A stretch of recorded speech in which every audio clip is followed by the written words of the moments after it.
اب اس کے بعد اگلا جو اصول جس کی طرف میں آ رہا ہوں وہ ہم ایک جنرل اصول وضع کروں گا، بیان کروں گا آپ کے سامنے کہ کسی کو کافر قرار دینے. اب میں یہ جتنی گفتگو ہوگی اس کا تعلق شاتم رسول سے نہیں ہے، یہ بات کو سمجھ لیں. جو اصلاً صراحتاً شاتم رسول ثابت ہے اس سے متعلق نہیں ہے، پوری بات ذہن میں رکھ لیں. اس لیے میں نے سمجھایا کہ خلط مبس نہ ہو. اگر کسی کا شتم رسول اور سب رسول گستاخی رسول صراحتاً ثابت ہو گیا اور ثبوت میں کوئی شک اور احتمال اور اختلاف نہ رہا، لفظ سمجھ لیں، ثبوت میں کوئی شک احتمال اور اختلاف نہ رہا، ثابت ہو گیا، تو وہ تو کافر ہے، اس کی سزا قتل ہے. وہ زیر بحث ہی نہیں ہے، نہ اس کی تکفیر پر نہ اس کے قتل پر. بحث یہ ہو رہی ہے کہ ایک شخص کا کیس آپ کے سامنے پیش ہوتا ہے، کسی ایک شخص کا،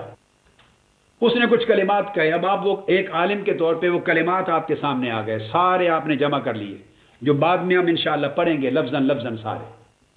مگر میں پہلے بنیادیں سارے واضح کر لوں. آپ کے سامنے آ گئے سارے اس کے اقوال. اب اس پر آپ نے تعین کرنا ہے نفس مسئلہ کا کہ یہ چیز دلائل شریعہ کی بنیاد پر گستاخی بنتی ہے تو پھر تو تکفیر ہے، یا گستاخی نہیں بنتی یا تضلیل میں جاتی ہے، گمراہی کا قول ہے. کفر نہیں ہے تو پھر وہ نہ کافر ہوتا نہ واجب القتل ہوتا ہے. گمراہانہ قول ہے، گمراہی کا دلالت کا ہے، یا تفسیق کا قول ہے، فاسقانہ بات کی ہے، یعنی قولاً فاسق ہوا، یا فعلاً فسق کا حکم آئے گا، یا خطا کا حکم آئے گا. یعنی آپ اس کو تعین کریں گے کہ یہ اس کا قول کہاں جاتا ہے. اب تکفیر کرنا کہ اسٹیٹ اوے اس کو کافر، گستاخ رسول کہنے کا مطلب ہے سیدھا کافر اور احناف کے طریقے سے مرتد اور واجب القتل، سیدھا، کوئی دوسری بات ہی نہیں ہے.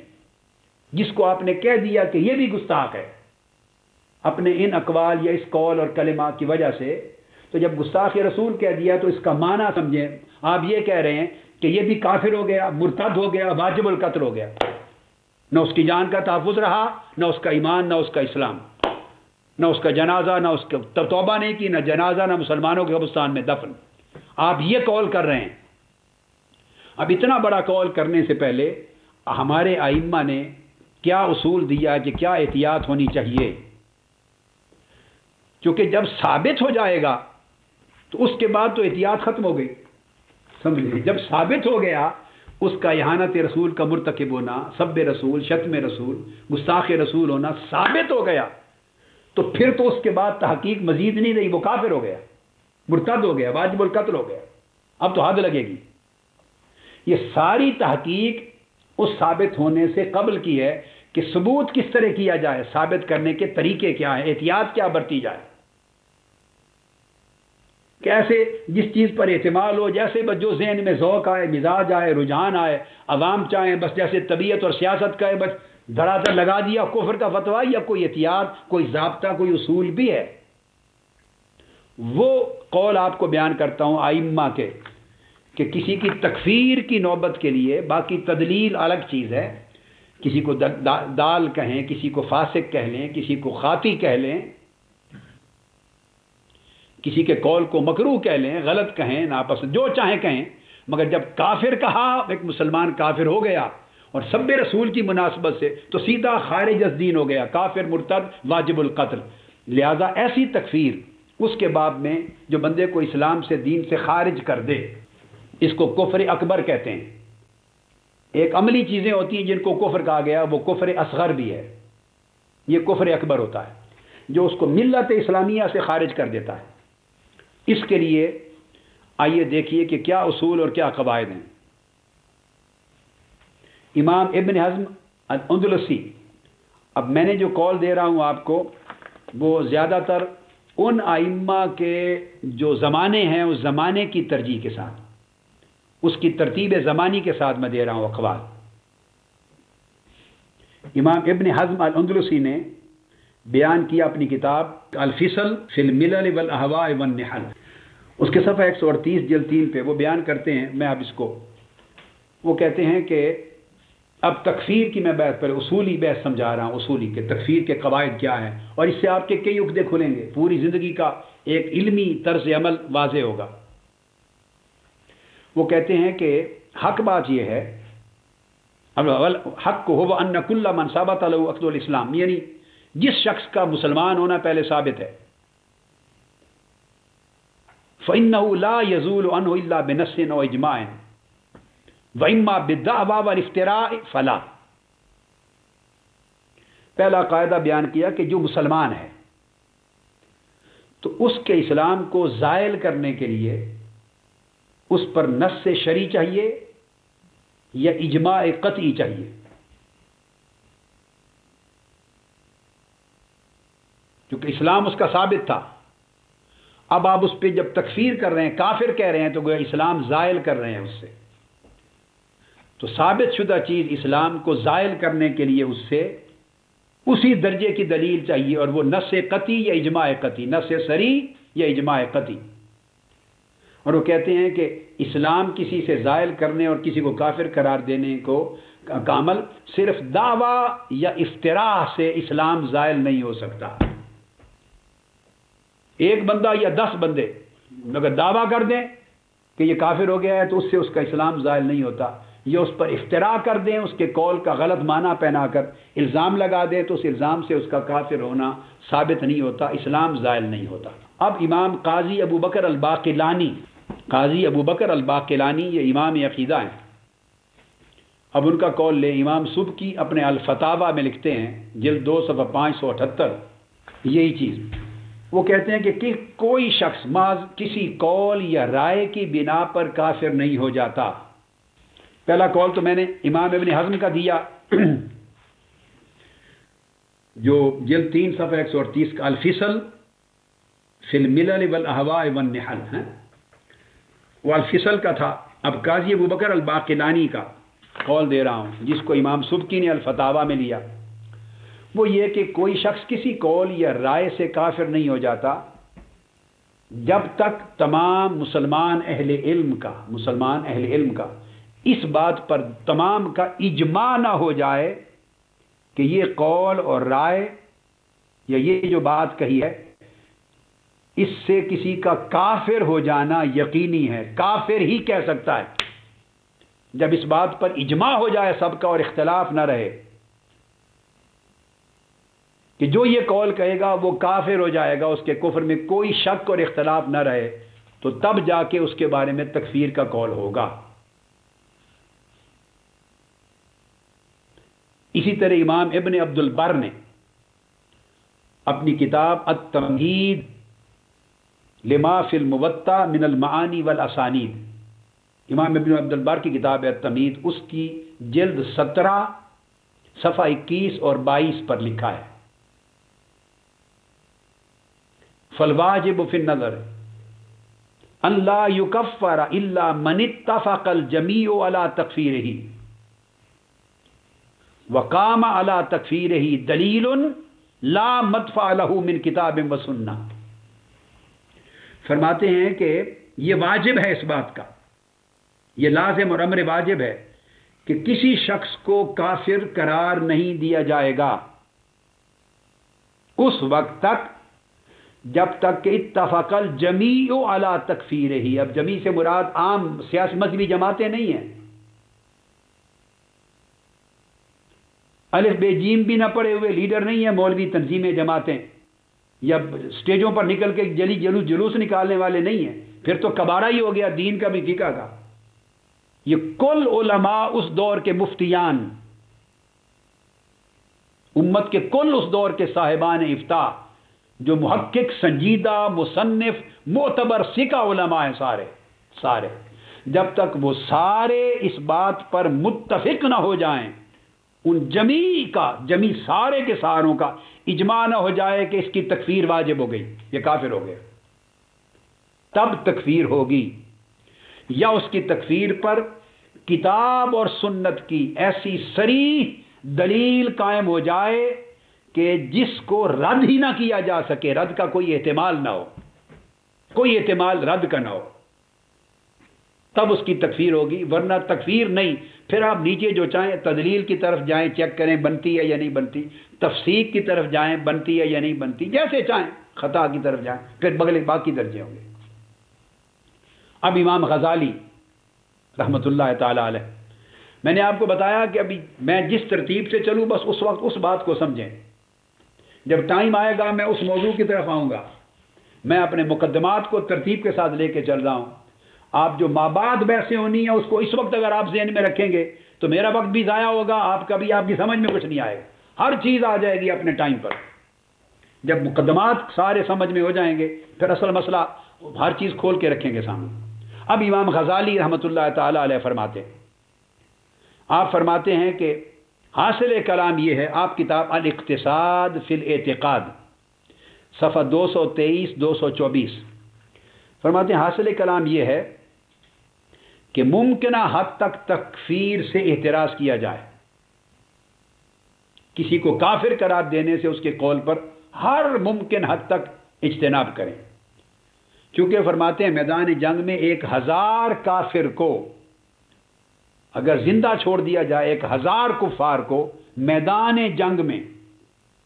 جو حربی ہیں، حربی 1000 کفار، ان کو زندہ چھوڑ دینا اگر یہ خطا ہے تو کہتے ہیں یہ خطا اس خطا سے بہتر ہے جو کسی ایک مسلمان کے خون ناحق بہا دینے سے واقع ہوگی. ایک مسلمان جو واجب القتل نہیں بنتا تھا شرعن اور اس کا خون بہانا ناحق تھا، تو اس کا اگر خون بہا دیا یا قتل کر دیا جس میں احتمال تھا، وجوب نہیں بنتا تھا، تو اس کی جو خطا ہے اس خطا سے بہتر وہ خطا ہے کہ 1000 حربی کافر میدان جنگ میں جو واجب القتل تھے ان کو چھوڑ دیا جائے. ان کے خون بہانے سے بہتر ہے کہ ایک مسلمان کا خطا خون نہ بہایا جائے. اگر خطا بھی ہے اس کو چھوڑ دینے میں تب بھی یہ خطا اس خطا سے ہلکی ہے. اس حد تک یہ امام غزالی گئے. پھر امام غزالی رحمۃ اللہ علیہ کی ایک اور کتاب ہے فیصل التفرقہ بین الاسلام و زندقہ، اس کی صفحہ 128 میں اس میں آپ فرماتے ہیں کہ میری وصیت یہ ہے کہ جہاں تک ممکن ہو اہل قبلہ سے متعلق اپنی زبان بند رکھیں. یعنی جس شخص کے بارے میں آپ جانتے ہیں وہ مسلمان ہے، اب اہل قبلہ میں فاسق، فاجر، ظالم، بدکار، زانی، شرابی سب لوگ اہل قبلہ میں آتے ہیں. آپ کو پتہ ہے آقا علیہ السلام نے فرمایا من قال بقلبه مثقال ذرة حبة من خردلة من داخل الجنہ. آخری جو کلمہ ہے من قال لا الہ الا اللہ داخل الجنہ. تو یہ ایک درجہ ہے فاسق، فاجر. آپ نے کتب عقائد کی سب کتابیں ہماری پڑھی ہیں. آپ فقہ، آپ عقیدہ طحاویہ کو اٹھا لیں، عقیدہ نصفیہ کو اٹھا لیں، تفتازانی کو اٹھا لیں، شرح طحاویہ کو اٹھا لیں، ابن عبد العز کو اٹھا لیں، جتنی کتب فقہ کی آپ اٹھائیں سب اسی ابواب سے بھری پڑی ہیں. خوارج اور معتزلہ کے ساتھ بحث یہی کی ہے اہل سنت نے، ایمان اور فسق کے مسئلے پر اور کفر کے مسئلے پر یہی بحث کی. انہوں نے کہا آخری درجے تک بھی اعمال کی وجہ سے کوئی جتنا بھی فاسق اور فاجر ہو، جس انتہا تک ہو، تو انہوں نے کہا ہے کہ وہ پھر بھی مسلمان ہے. تو آپ فرماتے امام غزالی کہ وہ اہل قبلہ ہے، اس کے متعلق بہتر ہے میری وصیت کے زبان بند رکھیں جب تک وہ لا الہ الا اللہ محمد رسول اللہ کہتا ہے. بند رکھیں. میں پھر ایک یہاں میں بھی ایک وصیت کرنا چاہتا ہوں یہاں امام غزالی کی طرح. اب یہ باتیں سن کے میں نے آپ کو پہلے بھی دہرایا، آپ ادھر مت ذہن لے جائیں کہ فلاں نے یہ کہا، فلاں نے یہ کہا، گستاخی ہو، پھر بھی زبان بند رکھیں. خلط مبس نہ کریں، ذہن کو مختلط نہ کریں. مقدمات کو ترتیب سے بڑے اطمینان سے سنتے چلے آئیں. ہر چیز اپنے وقت پر آئے گی، اور جب ساری بنیادیں رکھ دوں گا تو اٹھا کے وہ آپ کے ہاتھ میں دے دوں گا سامنے پوری چیز، پھر آپ کو کہوں گا فیصلہ کر لیں. اس لیے قبل از وقت نہ سوچیں، ہر اس وقت صرف وہ بات سنیں، سوچیں جو سن رہے ہیں، تاکہ مسئلہ جو ہے وہ بڑا اچھی طرح سمجھ آئے. تو امام غزالی فرماتے ہیں جب تک وہ لا الہ الا اللہ محمد رسول اللہ پڑھتا ہے اس کی زبان بند رکھیں، اس کی مخالفت نہ کریں. مخالفت نہ کریں سے مراد تکفیر نہ کریں. کیوں؟ اب امام غزالی فرماتے ہیں کیونکہ تکفیر میں خطرہ ہے، ممکن ہے وہ کافر نہ بنتا ہو شریعت میں، اور آپ نے اسے کافر کہہ دیا تو آقا علیہ السلام نے فرمایا جو کسی مسلمان کو کافر کہے تو اس کی تکفیر پلٹ کے اس کی طرف آ جاتی ہے، دو میں سے ایک کافر ہو جائے گا. اپنی تکفیر کریں گے. تو تکفیر میں خطرہ ہے کہ پتہ نہیں وہ واقعتاً مستحق ہے یا نہیں، مگر خاموش رہنے میں کوئی خطرہ نہیں۔ خاموش میں آپ سے باز پرس نہیں ہوگی، خطرہ تو کوئی نہیں۔ تو عام آدمی کو امام غزالی نے نصیحت فرمائی اور وصیت فرمائی کہ تکفیر سے اجتناب کرے۔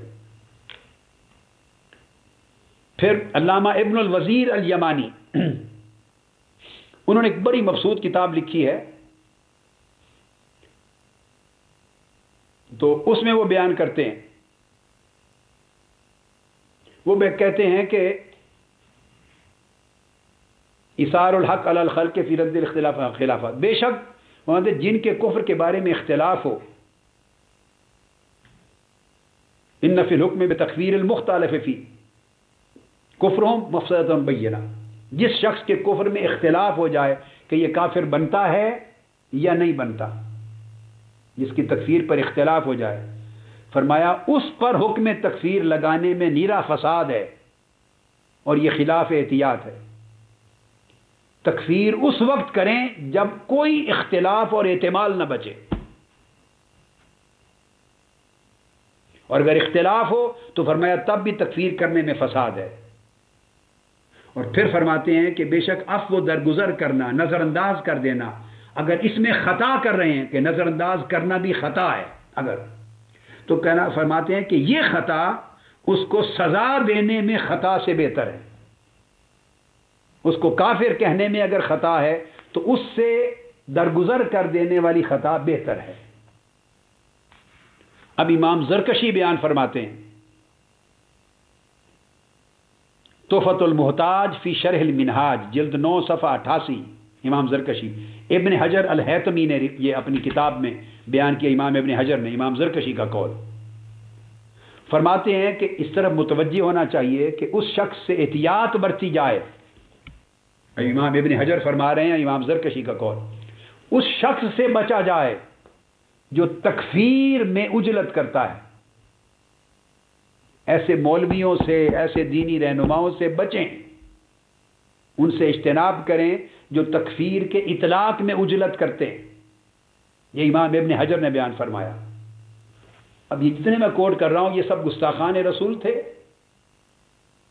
یعنی ان کے اندر غیرت دین نہیں تھی، غیرت حرمت رسول نہیں تھی۔ یہ اصول وضع کر رہے ہیں۔ بھئی اصول اس لیے ہوتے ہیں کہ حکم لگانے سے پہلے اصول کام آتے ہیں۔ جب حکم لگ گیا اور بغیر اشکال کے، احتمال کے، اختلاف کے کسی کا گستاخ رسول ہونا ثابت ہو گیا تو پھر یہ ساری بحث irrelevant ہو گئی، پھر تو وہ کافر ہو گیا، اس پر حد واجب ہو گئی، قتل۔ وہ بات کرتے ہیں کہ اس کا ثابت کرنا اور تکفیر کا حکم لگانا کہ کیا اس قول سے یا اس فعل سے وہ کافر بنتا ہے، یا کیا یہ کفر صریح ہے یا نہیں، یہ گستاخی، اہانت، تسب و شتم رسول ہے یا نہیں، یہ حکم لگانا جس سے وہ کافر ہو جائے اور خارج از ملت اسلامیہ ہو جائے، اس میں کہتے ہیں کہ 1000 احتیاط برتیں پہلے۔ یہ اس بحث سے متعلق ہے۔ اور جو اجرت کرتا ہے، تیزی سے جھٹ لگا دیتا ہے کافر فتویٰ، اس سے بچیں، اس سے احتیاط کرتے ہیں، کیونکہ اس بارے میں یہ خدشہ لائق رہتا ہے کہ وہ خود کہیں کفر نہ کر بیٹھے، کفر میں اجرت کرنے والا خود کفر نہ کر بیٹھے۔ کیوں کہ ایک مسلمان کو اگر ناحق کافر کہہ دیا تو کفر پلٹ کے خود اس پر آ جائے گا، خواہ وہ فاسق و فاجر ہی کیوں نہیں تھا۔ بات عقیدے کی نہیں ہے، عمل کی ہے، مگر اس سے اصول عقیدہ نکالا ہے ائمہ نے۔ صحیح بخاری کی حدیث آپ کو یاد ہے، وہ عبداللہ جس کو الحمار کہتے تھے، ایک صحابی جس نے 2-3 بار شراب پی اور حد جاری ہوئی، شراب پی حد جاری ہوئی۔ صحیح بخاری میں ایک روز صحابہ کرام اس پر لعنت بھیج رہے تھے، فقط لعنت کی تھی، تکفیر نہیں۔ آقا علیہ السلام نے سن کے فرمایا خبردار اس پہ لعنت نہ بھیجو، وہ شراب پی چکا ہے، حد جاری ہو چکی ہے، پھر توڑ کر شراب پی چکا، حد جاری ہو چکی ہے، پھر پیے، حد جاری ہوئی۔ اب بار بار آقا علیہ السلام کے زمانے میں شراب پینا اور حد جاری ہونا، اس میں کوئی شک نہیں ہے، اس کے ثبوت میں کوئی شک نہیں، آقا علیہ السلام نے حد لگوائی ہے، پھر پی ہے۔ اس پر صحابہ کرام نے اس پر لعنت کی۔ آقا علیہ السلام نکلے، فرمایا خبردار لا تلعنوہ، اس پر لعنت نہ بھیجو، فإنہ یحب اللہ ورسولہ، وہ اللہ اور اس کے رسول سے محبت کرتا ہے۔ یعنی اس کے دل میں ایمان ہے، اللہ رسول سے محبت کرتا ہے۔ اس پر ہمارے ائمہ نے کتابیں پڑھ دی ہیں۔ گو بحث تو کی ہے فسق سے، فسق فجور سے، فعل حرام سے، کافر نہیں ہوتا، مگر بات لعن کی تھی کہ آقا علیہ السلام نے یہ نہیں کہا، انہوں نے نہ کہا تھا کافر ہے، نہ تکفیر کی تھی، نہ تکفیر سے بچایا تھا، لعنت بھیجی تھی۔ جبکہ قرآن مجید میں کئی ایسے لوگوں کو جو بڑے گناہ کبیرہ فوش کرنے والے پہ لعنت بھیجی گئی، حدیث میں بھی بھیجی گئی ہے۔ یہ زواقات اور زواقین پہ لعنت بھیجی ہے، لعن اللہ الزواقین والزواقات، جو بار بار حلالے کرتے ہیں، بار بار چسکے لیتے ہیں اور بار بار شادیاں اور حلالے کرتے ہیں، تو ان پہ بھی لعنت بھیجی ہے۔ کئی ایسے اعمال پر لعنت بھیجی ہے جو کبھی اعمال ہیں، کبھی ہیں، ناپسندیدہ ہیں، مگر آقا علیہ السلام نے اس کو منع کر دیا۔ فرمایا اس کے دل میں صرف اتنا ہی نہیں، فرمایا اللہ رسول کی محبت ہے۔ یہ مسئلہ، اس سے عقیدہ اخذ کیا ہے ہمارے ائمہ نے کہ تکفیر کرنا اور لعن کرنا آخری درجے کی بات ہے۔ یہ تو لعن سے منع کیا تھا، اسی طرح دوسرا معاملہ بھی ہے۔ یہاں تک تو تھے دیگر ائمہ، اب میں آ رہا ہوں ائمہ احناف کے اقوال کی طرف۔ ہمارے مذہب حنفی میں، ائمہ احناف میں، امام ابن نجیم الحنفی، انہوں نے بیان کیا البحر الرائق شرح کنز الدقائق، اور امام ابن نجیم نے البحر الرائق میں امام طحاوی کا قول اور ان کا مذہب لے آئے ہیں۔ اور امام طحاوی جو سب سے پہلے امام اعظم یعنی امام ماتوریدی کے طریق پر، امام ماتوریدی کے بعد امام اعظم رضی اللہ تعالیٰ عنہ کے عقیدہ حنفیہ کے مطابق عقیدہ مرتب کرنے والے وہ امام طحاوی، اور سب سے بڑے حنفی محدث تاریخ اسلام کے، سب سے بڑے حنفی محدث تاریخ اسلام سے پہلے اور بڑے، ان امام طحاوی کا عقیدہ لا کے اور علماء احناف کا مذہب روایت کرتے ہیں، ان کی روایت کر کے امام ابن نجیم فرماتے ہیں کہ جس کے بارے میں یقین ہو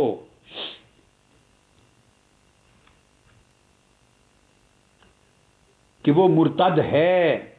صرف اسی پر ارتداد کا حکم لگایا جائے، ما تیقن انہ ردۃ یحکم بہا بہ، 100% یقین ہو کہ یہ مرتد ہو گیا، اس پر ارتداد کا حکم لگایا جائے، اور جس کے بارے میں شک ہو، ذرہ بر بھی شک ہو اس کے ردہ ہونے کا، تو لا یحکم بہا، اگر معمولی سا بھی شک ہو ذرہ بر تو اس پر ارتداد کا حکم نہ لگایا جائے۔ اس کے قول، اس کے کلمات میں اگر معمولی شک بھی ہو، اختلاف پیدا ہو جائے، بھئی یہاں یہ بنتا ہے گستاخی، کوئی کہے نہیں بنتا بھائی، اس میں یہ مختلف معنی کا احتمال ہے، اس میں یہ معنی ہے، اس کا اشارہ ادھر ہے، دوسرا کہے نہیں ہے، جس میں شک پیدا ہو جائے کہ یہ مرتد اور کافر ہوا یا نہیں ہوا،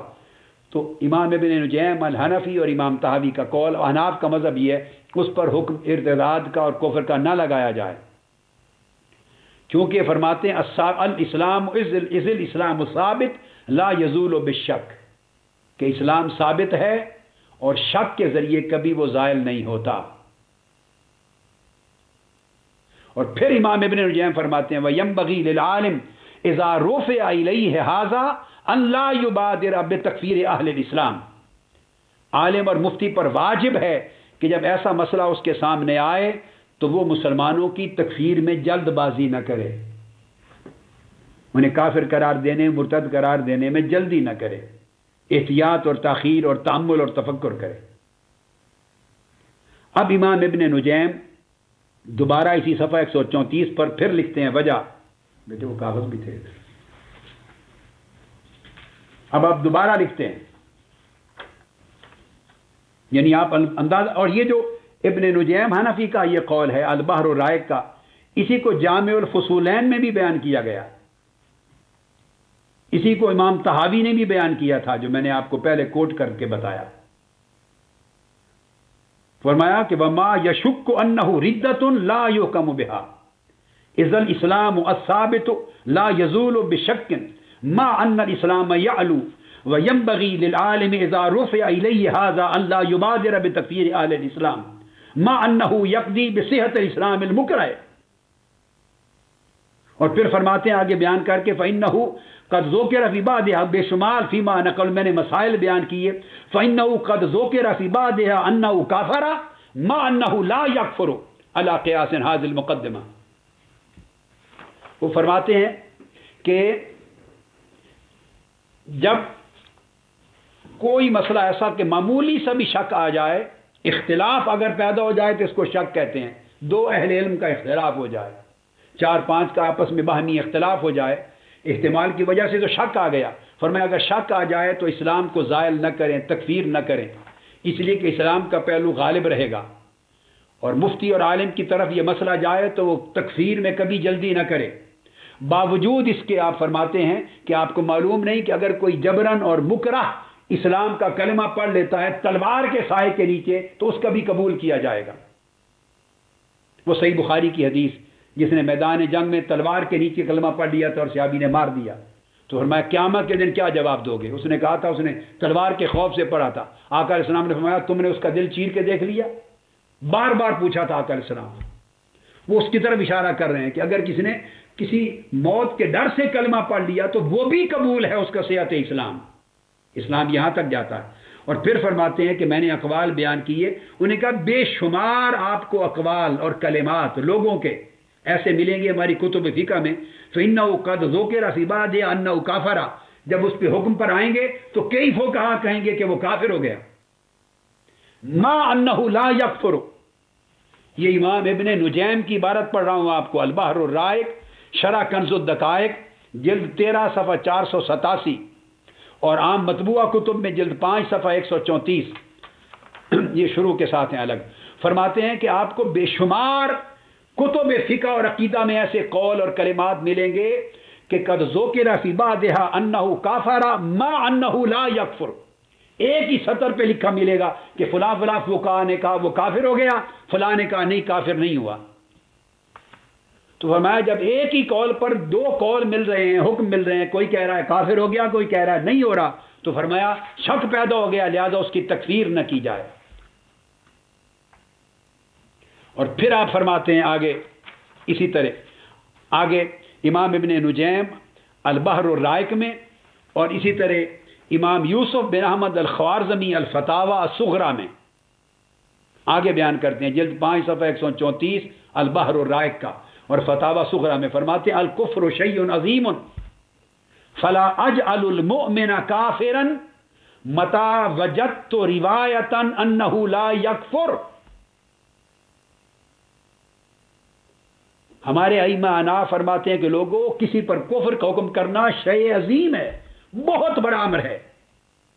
کفر کہہ دیا مطلب امت محمدی سے خارج، ملت اسلامیہ سے خارج، کافر، مرتد، واجب القتل، نہ جنازہ نہ دفن،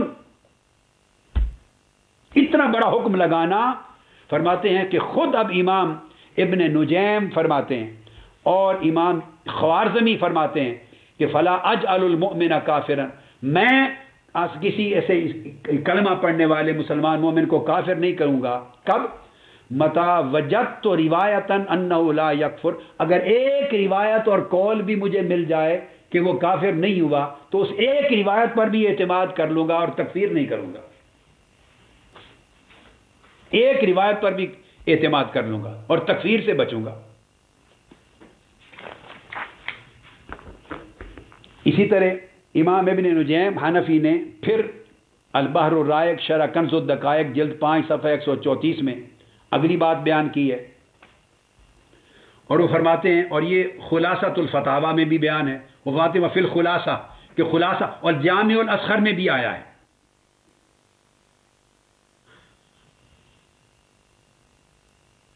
جامع الاصغر کا بھی قول لاتے ہیں، بار بار وہ چیزوں پہ لاتے ہیں کہ کئی کلمہ ایسے ہوتے ہیں قد اطلق الرجل کلمۃ الکفر عمدا قال بعض اصحابنا لا یکفر وقال بعضهم یکفر، یہ الجامع الاصغر کے کلمات ہیں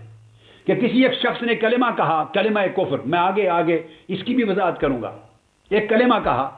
تو قال بعض اصحابنا لا یکفر، ہمارے فقہائے اعناف میں بعض نے اس پر کہا کہ کافر نہیں ہوا، وقال بعضهم یکفر، بعض نے کہا کافر ہو گیا۔ اس قسم کی مثالوں کو دے کر پھر آگے آپ بیان کرتے ہیں کہ پھر خلاصت وغیرہ وَإِذَا كَانَ فِي الْمَسْأَلَةِ وُجُوهٌ تُوجِبُ التَّكْفِيرَ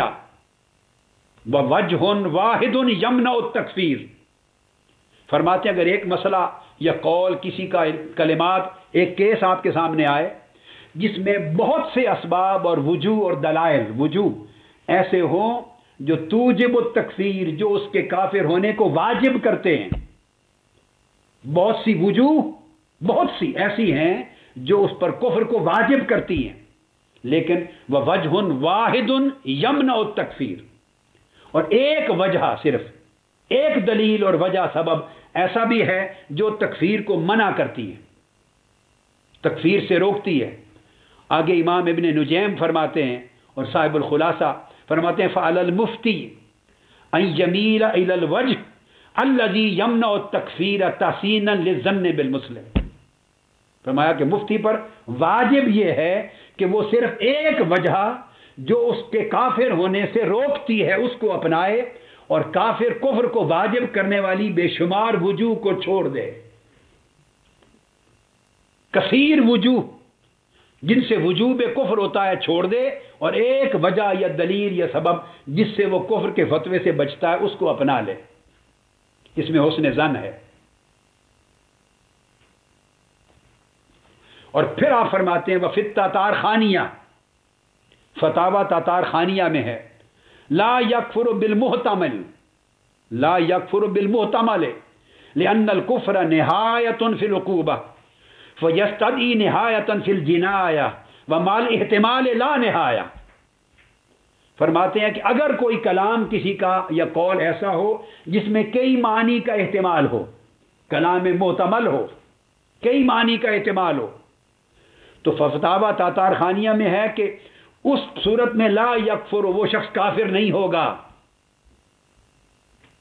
جس میں اس نے ایسا قول کہا کہ کئی معنی کا کفر کا احتمال بھی ہو سکتا ہے اور کفر کا نہیں بھی ہو سکتا، احتمالات ہو سکتے ہیں. تو فرمایا کہ وہ کافر نہیں ہوگا کیونکہ کفر سزا کی انتہا ہے. لأن الکفر نہایت فی العقوبہ، فرمایا اسلام میں سزا کی انتہا ہے کفر.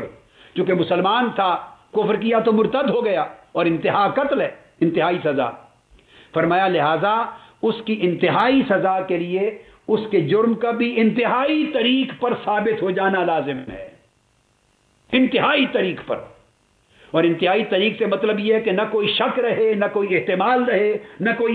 کوئی اختلاف رہے، اور کلام محتمل نہ رہے.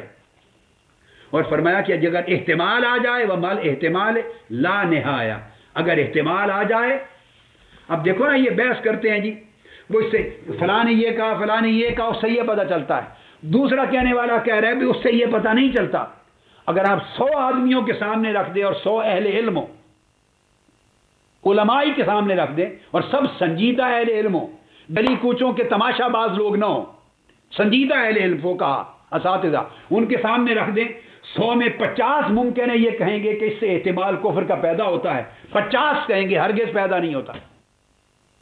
جب اتنا اختلاف آ جائے احتمال کی وجہ سے تو وہ کہتے ہیں کہ وہ ہرگز کافر نہیں ہوگا،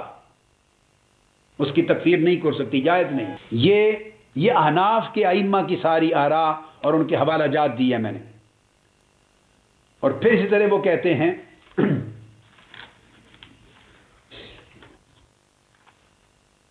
آخر پہ جا کے انہوں نے شاندار پوری بحث کو مکمل کر کے پوری بحث کو وہ فرماتے ہیں کہ اس میں اختلاف ہے چونکہ اس مسئلے پر والذی تحرر انہ لا یفتیٰ بتکفیر مسلم، اینڈ پر جا کے فتویٰ اور مذہب بیان کرتے ہیں. مذہب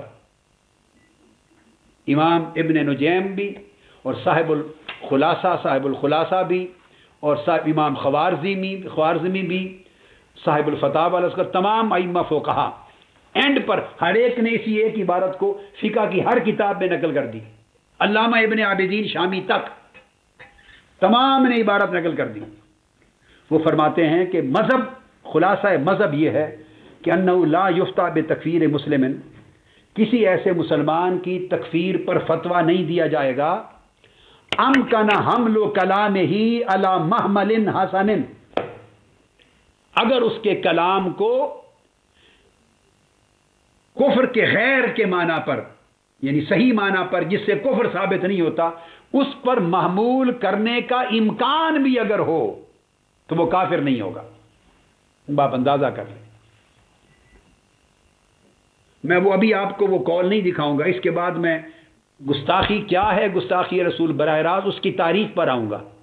قاضی ایاز اور ائمہ سے. وہ جب پڑھ لیں گے تو پھر میں آؤں گا اس بندے کے کال کی طرف جس کا مسئلہ زیر بحث ہے کہ اس کے کہنے سے وہ شخص جسے مار دیا گیا وہ گستاخ رسول اور کافر و مرتد ہوا یا نہیں. پھر آپ کے سامنے رکھوں گا جب آپ ساری عبارات اور تصریحات کو پڑھ چکیں گے.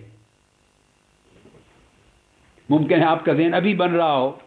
نہیں ابھی نہیں، میں ساری چیزیں آپ کو پڑھانے کے بعد انشاءاللہ دکھانے کے بعد بتاؤں گا.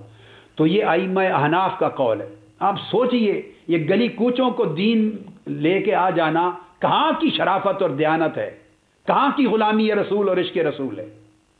فرمایا امکن حمل کلامہ علی محمل حسن، اس شخص کے کفر کا فتویٰ نہیں دیا جائے گا. کہتے ہیں یہ مذہب ہے. آج کے بعد پھر یہ لوگ مذہب حنفی سے لا تعلقی کا اعلان کر دیں، خارج ہو جائیں مذہب سے، ان سارے ائمہ کو معاذ اللہ کافر قرار دے دیں. اگر ان میں غیرت دین نہیں تھی، ان ائمہ میں جن کے ذریعے فقہ، دین، ایمان، عقیدہ سب کچھ ہم تک پہنچا، ہم کیا ہیں، ہماری حیثیت کیا ہے؟ ہم ان کے جوڑوں کے صدقے آج علم کی باتیں کرتے پھرتے ہیں، ان کی دی ہوئی خیرات کی وجہ سے آج بولتے لکھتے پھرتے ہیں. دین تماشا نہیں ہے جو دل میں مرضی میں آئے، جو سیاست کہے، جو فیوچر پلاننگ ہو سیاست کی جو کہے تو شروع ہو جائے. نہیں، فرماتے ہیں مذہب یہ ہے کہ اس کی تکفیر نہیں کی جائے گی. کس کی؟ اگر اس مسلمان کے کلام کو صحیح معنی سے مراد جو کفر پر معمول نہیں ہوتا، دوسرے معنی پر حمل محمول کرنے کا امکان بھی ہو جائے. خدا کا خوف کریں، کیا آپ اس محمول کرنے کی پاسبلٹی کا بھی انکار کرتے؟ صرف امکان ہو جائے، امکان حمل کہ یہ معمول ہو سکتا ہے اس پر، تو فرمایا اس پر بھی پھر نہیں ہوگا. او کان فی کفری اختلاف، اگلی دلیل فرماتے ہیں یا اس کے کفر پر کہ یہ کافر ہوا یا نہیں اس پر اہل علم میں اختلاف ہو جائے. اگر اختلاف ہو جائے تب بھی تکفیر نہیں ہوگی. ولو روایتاً ضعیفتاً، خواہ اس کے عدم کفر کی جو روایت اور قول ضعیف ہی کیوں نہ ہو، ضعیف روایت کے ساتھ ہی ہو مگر اختلاف پایا جائے، تو کہتے ہیں فعلی ھذا، آگے بڑے غور سے سنیے علماء کرام، فاکثر الفاظ التکفیر المذکورہ لا یفتیٰ بالتکفیر بہا. یہ متن ہے سارا کا سارا جو میں آپ کو پڑھ کے سنا رہا ہوں، آپ اٹھا کے گھروں میں دیکھیے. البحر الرائق، شرح کنز الدقائق، جلد 5 صفحہ 135، اور علاوہ اس کے پھر جامع الفصولین امام ابن القاضی ان کی، اور ان کی جلد 2 صفحہ 163، اس کی فصل ہے الثامن والثلاثون، 38ویں فصل ہے فی مسائل الکلمات الکفریہ، فصل ہے فی مسائل الکلمات الکفریہ، کفریہ کلمات کے مسائل اور احکام پر فصل ہے کہ ایسے کلمات جنہیں لوگ سمجھتے ہیں کفریہ ہے، اس سے کافر ہو گیا،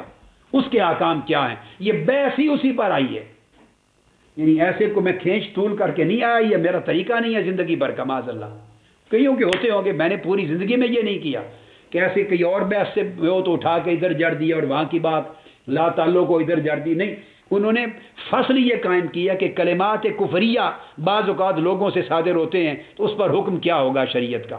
یہ اسی بحث میں ساری چیز آئی ہے، اور اس پر امام طحاوی کا قول سب سے پہلے لائے ہیں،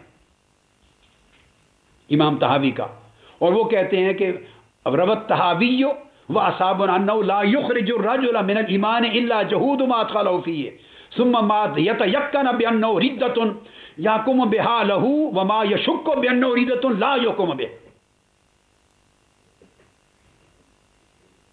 والاسلام ثابت لا يزول بشك.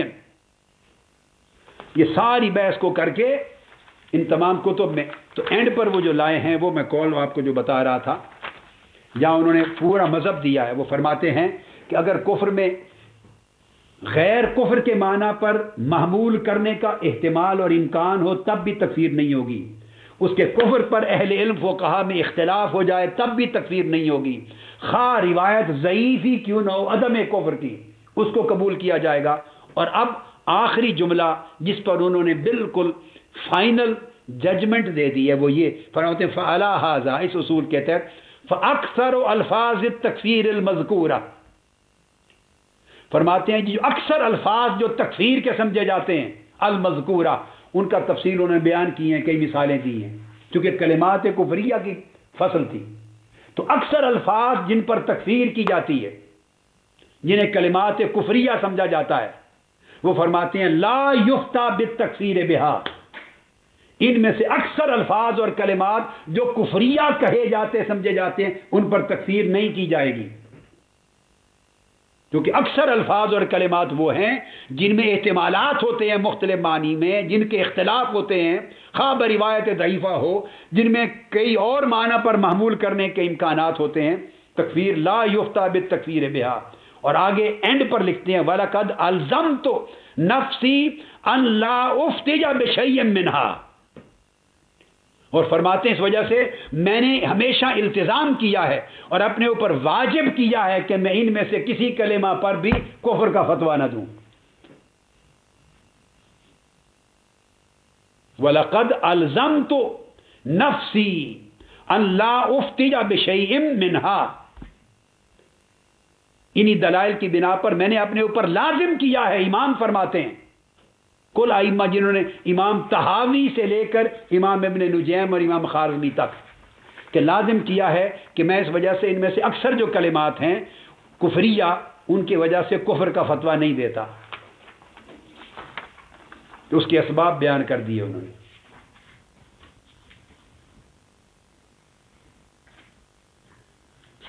یہ تھا۔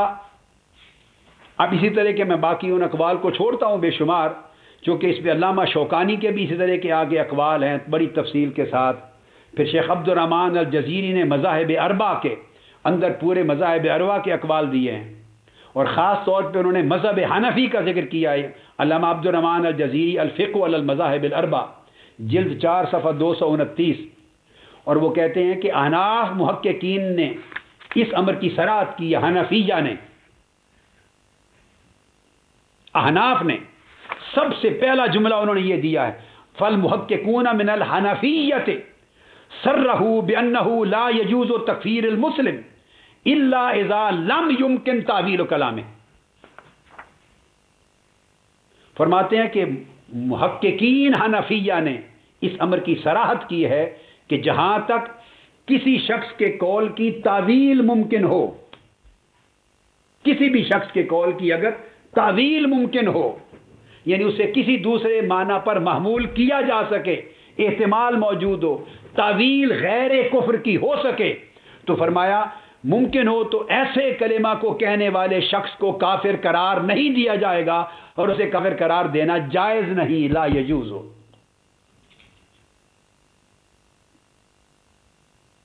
اور پھر فرماتے ہیں کہ اگر صرف ایک احتمال، پھر آگے وہ لکھتے ہیں فلو قال کلمۃ تحتمل الایمان من وجہ والکفر من وجوہ، وہ کہتے ہیں اگر ایک شخص نے ایسی بات کہی، ایسے کلمات کہے، اس میں صرف ایک احتمال یا تعویل ایمان کی، اسلام کی بن سکتی ہے جو اس کو کفر سے بچاتی ہے کہ یہ کافر نہیں ہوا، ایک تعویل اور ایک احتمال اگر ایسا ہے جو اس کو بچاتا ہے، اور متعدد احتمالات اس کے کفر کو ثابت کرتے ہیں، اکثر متعدد احتمالات کفر کو ثابت کرتے ہیں، تو کیا کیا جائے؟ فرماتے ہیں محققین حنفیہ کا مذہب یہ ہے کہ ایمان کے احتمال کو اختیار کیا جائے گا، اسے مسلمان سمجھا جائے گا، متعدد احتمالات ہونے کے باوجود اس پر کفر کا فتویٰ نہیں ہوگا۔ اور پھر بیان کرتے ہیں کہ اگر بظاہر کفر لازم آتا ہو، اگر تیسری شک یہ بھی کہتے ہیں محققین حنفیہ، اگر بظاہر کفر لازم آتا ہو مگر ایک کمزور روایت اور کمزور قول بھی اس کو کفر کے حکم سے بچا سکتی ہے اگر، تو فرمایا اس کمزور روایت کو بھی ترجیح دی جائے گی، اور اس کی بنیاد پر اسی احتمال پر اسے کافر قرار دینے سے بچا لیا جائے گا. اس کو کافر قرار دینے کی جرت درست نہیں ہے. پھر آگے انہوں نے مثالیں دی.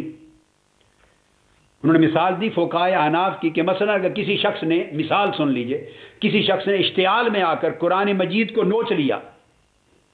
اور نوچ کھوچ کر غیظ و غضب سے اس کو پھاڑ دیا اور زمین پر پھینک لیا. قرآن مجید کو نوچا کھوچا پھاڑ کے زمین پہ پھینک دیا تو اسے کیا مواخذہ کیا جائے گا؟ فرماتے ہیں محققین حنفیہ اس پر بھی کفر کا فتویٰ نہیں لگاتے، اس کو کفر کے فتوے سے بچاتے ہیں. پھر آگے اس کی تفصیلات دی ہیں. میں نے تو آپ کو ایسے چند نمونے دے دیے اور بہت سے اقوال پھر اور دیگر علماء کے ہیں جن کو میں اب نہیں لیتا. میں نے چند ایک بڑے چوٹی کے بطور نمونہ آپ کو دے دیے اصول سمجھانے کے لیے کہ تکفیر آسان ہے یا نہیں ہے، کتنی جلد تکفیر ہونی چاہیے یا نہیں ہونی چاہیے. اب یہی قول علامہ ابن عابدین شامی کو بھی میں لے رہا ہوں تاکہ اس کو بھی ذرا پڑھ لیں. رسائل ابن عابدین اور ان کی کتاب تنبیہ الولاۃ والحکام علی احکام شاتم خیر الانام، گستاخ رسول کی سزا پر جو کتاب لکھی ہے، احکام گستاخ رسول کے احکام پر، اس کتاب سے پڑھ رہا ہوں اس مسئلے کو. فقہ کے عمومی احکام بھی نہیں. اس کی صفحہ 342 جو میرے پاس نسخہ ہے، میں نے آپ کو بتایا یہ نسخہ مختلف جگہوں کے مطبوعات ہیں، میرے پاس بڑا قدیم نسخہ ہے، قدیم والا بڑا، حیدرآباد دکن میں جو چھپا کرتے تھے. 342 امام ابن عابدین نے بھی اس طرح جامع الفصولین کے حوالے دیے، فتاوی صغرا کے حوالے دیے، وہ جو میں بیان کر چکا ہوں براہ راست کتابوں سے، خلاصۃ الفتاوی کے حوالے دیے، فتاوی بزازیہ کا حوالہ دیا، البحر الرائق کا حوالہ دیا، فتاوی رملیہ کا حوالہ دیا. یہ تمام حوالے شیخ خیر الدین رملی وغیرہ کے ساروں کے لے کر انہوں نے وہی بات کی ہے جو میں نے آپ کو تمام پہلے پڑھ کے حوالے سنا دیے. اور وہ کہتے ہیں کہ اگر اس کے کسی شخص کے کلمات کفر کسی نے کہے اور اس کے کلام کو غیر کفریہ معنی پر محمول کرنے کا ایک احتمال اور امکان خواہ روایت ضعیفہ کے ذریعے ہی کیوں نہ ہو، اگر ہو تو فرماتے ہیں اس پر کفر کا فتویٰ عائد نہ کیا جائے. یہ پوری فصل قائم کر کے بحث کی ہے امام ابن عابدین نے. اور پھر وہی اسی قول میں ختم کیا کہ میں نے اپنے اوپر لازم کیا ہے، اس قول کو وہ لائیں کہ میں کسی کی تکفیر نہ کروں اس وجہ سے. حتیٰ کہ وہ کہتے ہیں کہ شیخ خیر الدین رملی تو یہاں تک کہتے ہیں کہ الروایات لغیر اہل مذہبنا، اگر وہ ہمارے مذہب کی بھی روایت نہیں، دیگر مذاہب فقہ جو ہیں ان سے روایت مل جاتی ہے تو اس کو بھی قبول کر لیں کہ کسی کو کفر سے بچانا احوط ہے، بہتر ہے. اور اگر کلام محتمل ہو اور اس میں پھر وہی چیز بیان کرتے ہیں کہ کئی وجوہ اس کی کفر کو واجب کریں اور فقط ایک وجہ ایسی ہو جو اس کی تکفیر کو منع کریں، تو فرماتے ہیں کہ ایک وجہ کو ترجیح دی جائے اور اپنایا جائے. یہ تمام دلائل مفصل امام ابن عابدین نے بھی اس کے اندر سارے دیے. اور اس کے لیے پھر انہوں نے ضابطہ اور قاعدہ لکھا کہ جب ایسی چیز آ جائے کہ فتویٰ کفر کا دینا ہے نہیں دینا یا کیا معاملہ کرنا ہے، تو اس کے لیے پھر انہوں نے ترجیح کے قول کے ترجیح اور اس فتویٰ کے اختیار کرنے اور کون سے مذہب کو اختیار کرنے کے اصول وضع کیے.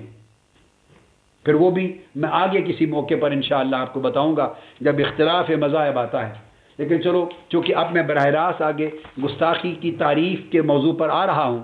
تو میرا خیال ہے اس کو یہ چیز بھی اصول کو بیان کر لوں تو ختم کر لوں تو اچھا ہی ہے. یہ ایک علمی اصولی چیز ہے. جب اختلاف آ جائیں، کئی کہیں کافر ہے کئی کہیں کافر نہیں ہے، کوئی کفر کی قول کرے کوئی کفر کا قول نہ کرے،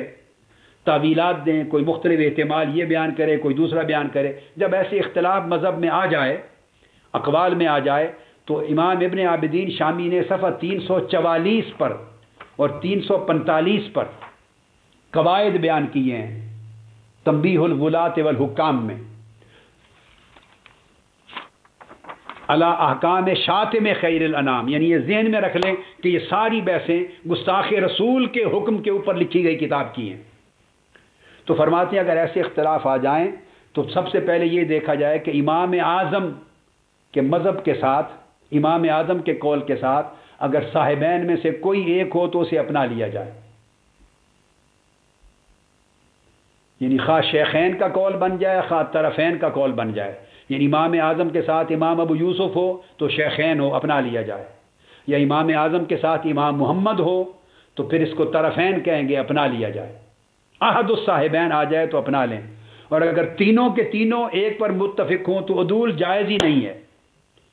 امام اعظم اور صاحبین دونوں ایک قول پر ہوں تو پھر اس سے ہٹنا جائز ہی نہیں، ایک طریقہ ہے۔ اگر اختلاف آ جائے تو کس طرح رفع کیا جائے، اقوال ترجیح کس قول کو دی جائے۔ پھر فرماتے ہیں آگے اگر متقدمین اور متاخرین میں اختلاف آ جائے، متقدمین کا ایک قول الگ ہے اور متاخرین کا الگ ہے، تو متقدمین کے قول کو اپنایا جائے، ان سے عدول نہ کیا جائے اور متاخرین کی طرف نہ جایا جائے، دوسرا اصول۔ تیسرا اصول فرماتے ہیں اگر اختلاف آ جائے متون اصلیہ اور ان کی شروع میں، کہ جو متون اصلیہ ہیں فقہ کے، ان کے اندر جو قواعد آئے ہیں اور بیان اور احکام ان میں، اور پھر ان کے جو شارحین ہیں شروع میں، ان دو میں اختلاف، چونکہ کئی بار شارح صاحب متن سے اختلاف کرتا ہے، کئی بار ایسا ہے، اگر ان میں اختلاف آ جائے تو فرماتے ہیں کہ متون کو اختیار کیا جائے، شارحین کو نہیں، اس لیے کہ متون ظاہر المذہب کو نقل کرتے ہیں، متون ظاہر مذہب کو نقل کرتے ہیں۔ پھر چوتھا اصول بیان کرتے ہیں، وہ یہ فرماتے ہیں اگر فقہاء مجتہدین کا ایک قول ہو اور غیر مجتہدین فقہاء کا ایک قول ہو، ہمارے ہی احناف میں یا دیگر ائمہ میں مذہب میں بین الفقہاء اختلاف ہے، تو دیکھیں کہ جو مجتہدین فقہاء ہیں اوپر، مجتہد فی الشرع، مجتہد فی المذہب، مجتہد فی المسائل،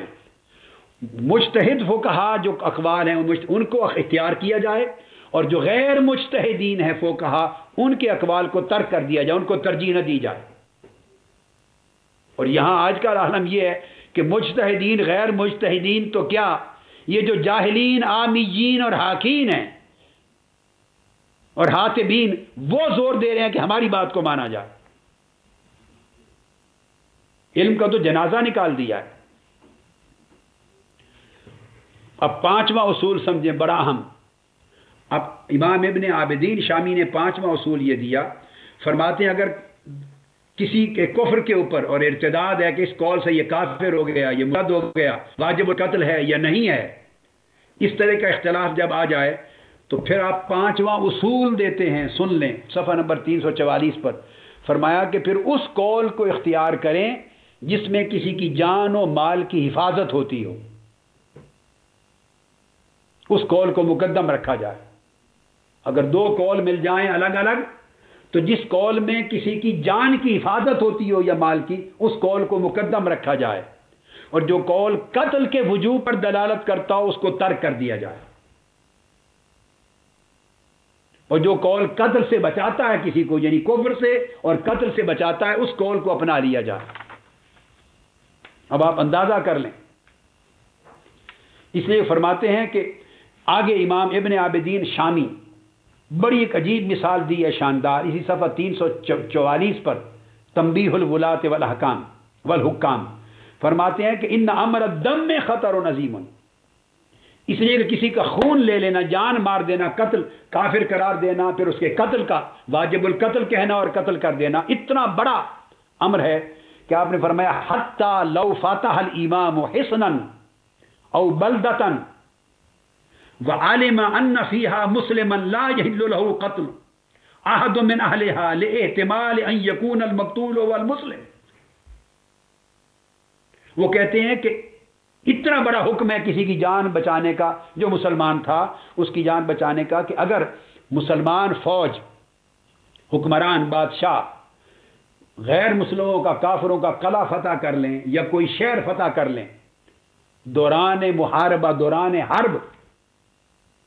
اب وہ فتح کر لیں تو محارب ہیں، حربی ہیں سامنے اور داخل ہو جائیں، فرماتے ہیں کہ اس میں وہ سارے لوگ غیر مسلم محارب ہوں، حربی کفار ہوں، اور ان کو قتل کر دینا چاہتا ہو فوج یا امام، مگر ان کو اتنا علم ہو کہ ان ساروں میں ایک مسلمان ہے، ان محارب کفار میں، حربی کفار میں ایک مسلمان بھی ہے، اور پہچان نہ ہو کہ وہ مسلمان کون سا ہے، بقایا سینکڑوں حربی کفار ہیں، محارب کفار، ایک مسلمان ہے۔ امام ابن عابدین نے لکھا ہے کہ ایمان، اسلام اور مذہب یہ ہے کہ اس ایک کو جس کی پہچان نہیں کر سکا، مسلمان کی جان بچانے کے لیے سینکڑوں حربی کافروں کو چھوڑ دیا جائے، قتل نہ کیا جائے۔ حالت حرب میں، حالت جنگ میں سینکڑوں محارب کفار کو قلعہ یا شہر فتح کرنے کے بعد چھوڑ دیا جائے، اس احتمال سے کہ کہیں ایک وہ مسلمان نہ مارا جائے، اس اصول کے تحت کہ اس ایک مسلمان کا خون بچانے کے لیے اگر اتنی بڑی خطا بھی کرنی پڑے، سینکڑوں ہزاروں محارب جنگی کفار کو ترک کرنے کی تو وہ کر لے اور ایک کا جان بچا لے۔ یہ امام ابن عابدین نے اس اصول کی وضاحت میں یہ مثال دی کہ اس قول کو اپنا لیں جس سے کسی کی جان بچتی ہو اور قتل سے بچتا ہو، اس قول کو اپنایا جائے۔ اور پھر فرماتے ہیں وَلَوْ فَرَدْنَا أَنَّ هَذِهِ النُّقُولَ قَدْ تَعَارَضَتْ فَالْأَحْوَطُ فِي حَقِّنَا أَنْ لَا نَقْتُلَهُ لِعَدَمِ الْجَزْمِ بِأَنَّهُ مُسْتَحِقُّ الْقَتْلِ۔ پھر فرماتے ہیں اگر ایسی بہت سی نقول، اقوال، روایات آ جائیں جن میں تعارض آ جائے تو فرماتے ہیں ہمارے نزدیک جو احوط ہے، سب سے زیادہ احتیاط اس میں ہے کہ ہم قتل نہ کریں، یعنی کفر اور قتل کا فتویٰ نہ دیں۔ اس لیے بڑی خاص بات کی ہے لعدم الجزم بأنه مستحق القتل فإنه إذا دار الأمر بين تركه مع استحقاقه للقتل وبين قتله مع عدم استحقاقه له، اگر دو کے درمیان دو احتمال آ جائیں، ایک یہ بہت غور طلب جزیہ بیان کیا امام ابن عابدین نے، فرماتے ہیں ایک طرف یہ ہے کہ ایک شخص مستحق کے قتل ہے، اگر ایک امر دو چیزوں کے درمیان آ جائے اختلاف کہ ترک کیا جائے اس کے قتل کو، ما استحقاق ہی للقتل، ہے مستحق کے قتل، وہ شخص اپنے کسی قول و فعل کی وجہ سے مستحق کے قتل ہو گیا، مستوجب قتل ہے،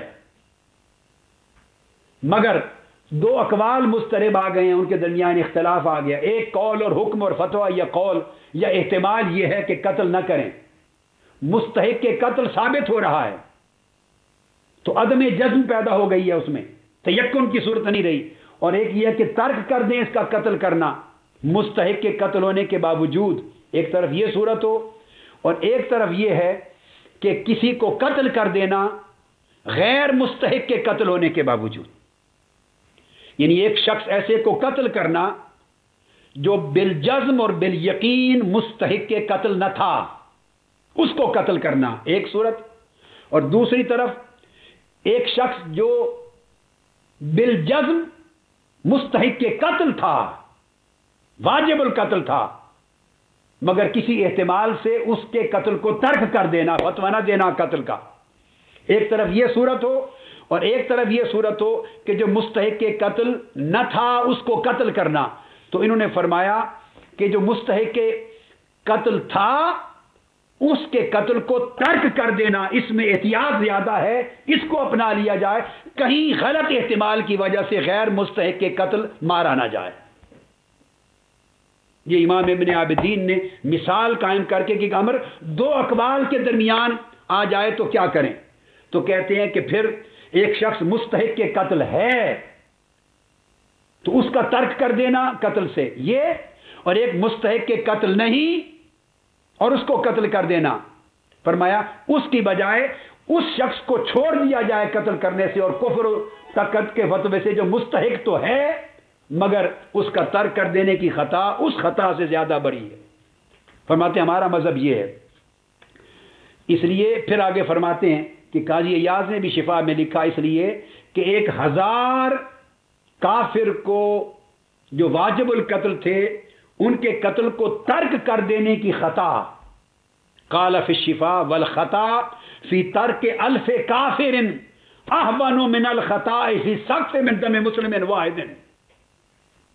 فرمایا اس لیے کہ قاضی ایاز فرماتے ہیں کہ 1000 کافر جو واجب القتل ہیں، ان 1000 کافروں کے قتل کا ترک کر دینا اگر خطا ہے، اور ادھر ایک مسلمان کو قتل کرنے میں اگر خطا بنتی ہے احتمال کی وجہ سے، تو کہتے ہیں ایک مسلمان کے قتل کی خطا بہت زیادہ باری ہے 1000 واجب القتل کافروں کے قتل کے ترک کر دینے کی خطا سے. ایک خون کو بچا لیا جائے، اگر 1000 کافر بھی چھوٹتے ہو تو چھوٹ جائے. یہ اس قول کی وضاحت میں انہوں نے بیان کیا، پار کیا، استخفاف کیا، استحکار کیا، اور صریح لفظوں کے ساتھ حضور کا نام لے کر قتل کر دیا، اس کے کفر کا فتویٰ آیا. اسی طرح آپ فرماتے ہیں کہ قاضی ایاز رحمۃ اللہ علیہ مزید آپ بیان کرتے ہیں ابو عبداللہ بن مرابط، قاضی عبداللہ بن مرابط کا قول کہ من قال ان النبی حزم یستتاب فان تاب الا قتل لانه تنکس. کسی شخص نے کہا معاذ اللہ جیسے غزوہ احد میں ہو گیا واقعہ، یا غزوہ حنین میں ایک لمحہ واقعہ آیا جب ظاہری طور پہ کفار کی فوجیں غالب آ گئیں، صحابہ کرام کو پریشانی لاحق ہوئی، تو کسی نے کہا کہ حضور علیہ السلام شکست خوردہ ہو گئے،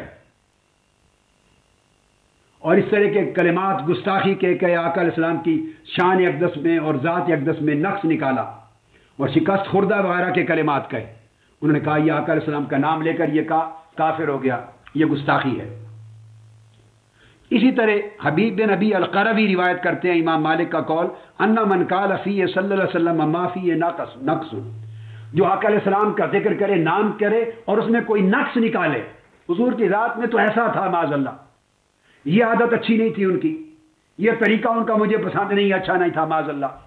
ان کے مزاج کا یہ گوشہ معاذ اللہ اچھا نہیں تھا، استغفر اللہ العظیم،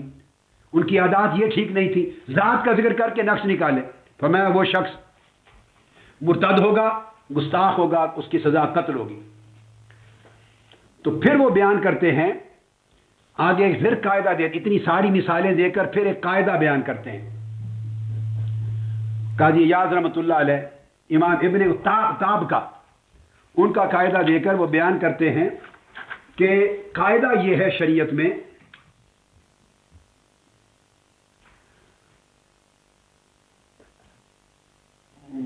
سبحان اللہ وہ فرماتے ہیں کہ کتاب اور سنت دونوں اس بات کو واجب کرتے ہیں. یہ لفظ بڑا غور سے سننے والا، کتاب و سنت دونوں اس بات کو واجب کرتے ہیں کیا ان من قصد النبی صلی اللہ علیہ وسلم باذن او نقصا معرضا او مسرحا وان قل فقتله واجب، کہ جو شخص آقا علیہ السلام کو ذکر کرے اور ایسی گستاخی کرے خواہ تعریضاً خواہ تصریحاً، حضور کو اذیت دینے اور حضور علیہ السلام میں نقص نکالنے کے لیے، اذیت دینے یا نقص نکالنے کے لیے، کتاب و سنت اس کو واجب کرتے ہیں اس کے قتل کو. اور ان کو علماء کہتے ہیں سباً و نقصاً، کہ یہ سب گستاخی ہوگی. اس پر ملا علی قاری شرح شفا میں آگے اس پر اور وضاحت کرتے ہیں، اور آپ فرماتے ہیں وضاحت میں ثم اعلم ان فصل الخطاب فی هذا الباب، ملا علی قاری فرماتے ہیں کہ جان لے اے عالم، اے طالب، کہ اس موضوع میں فصل الخطاب، آخری فیصلہ کن بات یہ ہے ان ھذا کلہ اذا صدر عنہ تعمدا ولو ہزلا بخلاف ما اذا جرى على لسان سهوا خطا اقرارا. اگر یہ سارے کلمات آقا علیہ السلام کی شان میں جان بوجھ کر تعمدن اس نے کہے، جو کلمات آپ کو بتا دیے، حضور کا نام لے کر حضور کو ٹارگٹ بنایا اور حضور میں عیب نکالا، نقص نکالا، تان کی، تشنیع کی، گالی دی، معاذ اللہ ہلاکت کی، بددعائی کی، اور اس طرح براہ راست گستاخی کی، خواہ وہ مزاح سے ہی کرے، تو فرمایا یہ گستاخی شمار ہوگی، اس پر سزا قتل ہوگی. اور پھر ملا علی قاری کہتے ہیں کہ بخلاف اس کے جیسے بعض لوگوں پر کوئی کلمہ سہون آ جائے کسی کی زبان پر، خطاً آ جائے یا اکراہن آ جائے، صاحب وہ خطا سے سمجھ نہیں آ جائے تو پھر وہ گستاخی شمار نہیں ہوگی، کیونکہ آقا علیہ السلام نے فرمایا رفع عن امتی الخطأ والنسیان وما استکرہوا علیہ، میری امت سے 3 چیزیں اٹھا دی گئیں، معاف کر دی گئیں، خطا، نسیان اور استکراہ۔ اس کو فتاوی قاضی خان نے تفصیل سے بیان کیا،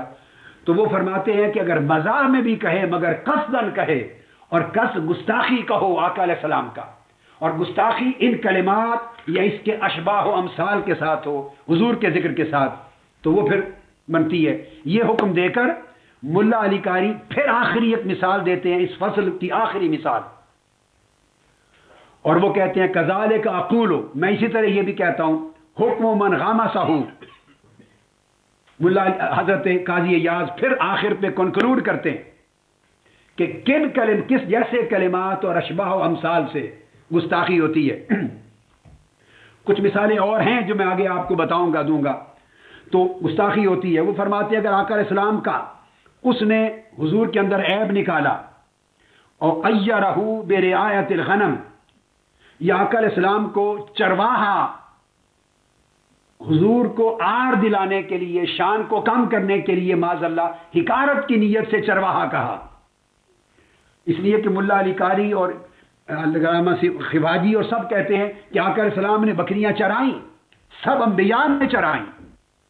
مگر اور امر ہے، مگر ایک شخص اس میں آقا علیہ السلام کی بیچارگی، غربت، بے سہارگی اور آپ کی شان اقدس میں تنقیص اور آر کے لیے کہنا چاہتا ہے کوئی بدبخت۔ رعایت الغنم، یا وہ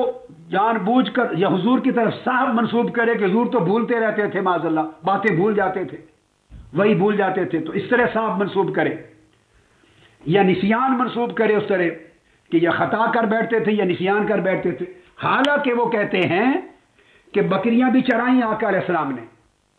مگر دیکھا جائے گا کہ کس نیت کے ساتھ اس نے کلمہ بولا، سیاق و سباق کیا ہے۔ آقا علیہ السلام کی طرف صاحب منسوب کیا، مگر صاحب ہوا، احادیث میں آیا ہے، مگر کس نیت کے ساتھ وہ صاحب بیان کرنا چاہتا ہے، اس طرح جیسے ہم میں سے کئی لوگ بھولتے رہتے ہیں،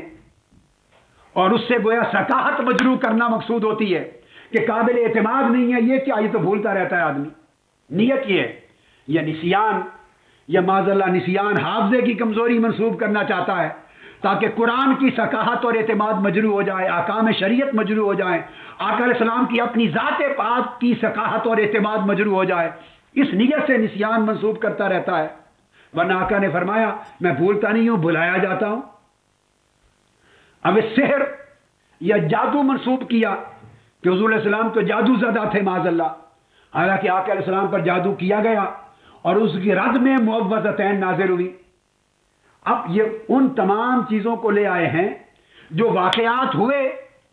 اس شخص نے ان واقعات کا تذکرہ کیا،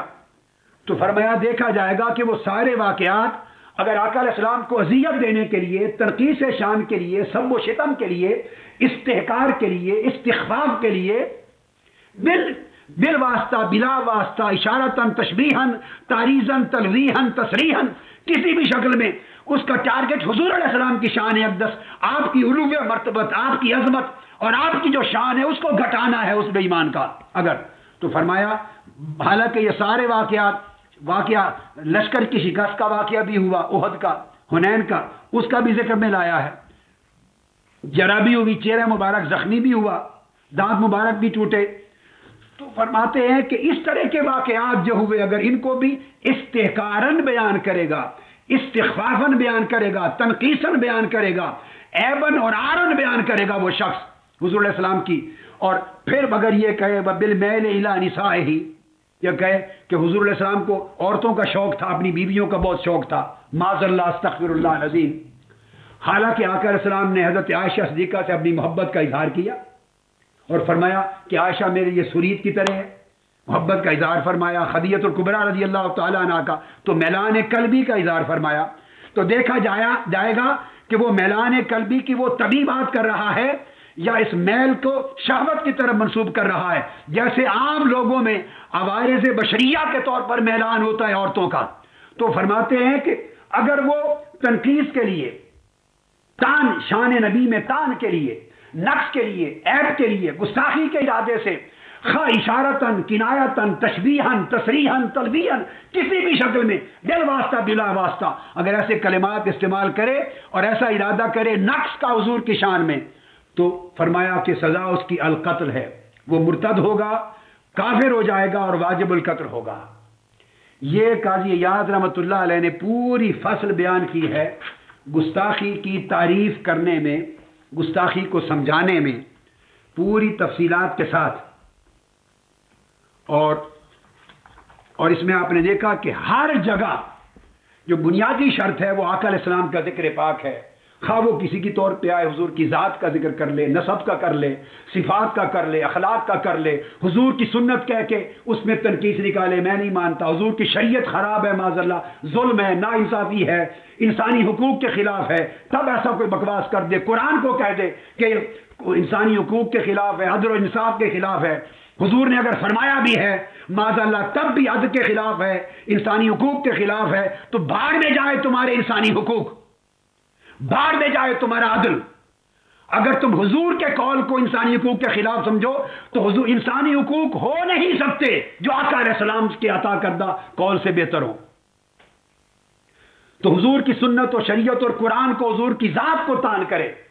حضور کی طرف منسوب کر کے جو کچھ بنائے، پھر اس کے قول کو گستاخی تصور کیا جاتا ہے۔ اور اگر اس کے قول میں سرے سے نہ مذاکرہ کلام میں حضور کا ذکر آئے، نہ حضور کا نام لے، نہ حضور کی شریعت کا، نہ قرآن کا، نہ حدیث کا، نہ سنت کا، نہ خدا کے قانون کا، نہ حضور کی عادات و اخلاق کا تذکرہ ہی نہ کرے بلکہ انکار کرے اس چیز سے، اور پھر اگر وہ کرتا ہے تو اس کے کلام کو دیگر معانی پر احتمال کیا جائے گا، دیگر معانی پر محمول کیا جائے گا، گستاخی پر ہرگز نہیں۔ یہ شریعت اور ائمہ میں کسی نے اجازت نہیں دی۔ اسی طرح بعض اور باریک باتیں بھی کی ہیں ائمہ نے، مثال کے طور پر مثلا آقا علیہ السلام کے بال مبارک ہیں، شعر، اس کو کوئی تنقیص کے لیے شعیرہ کہہ دے، بال کی بھی منہ مبارک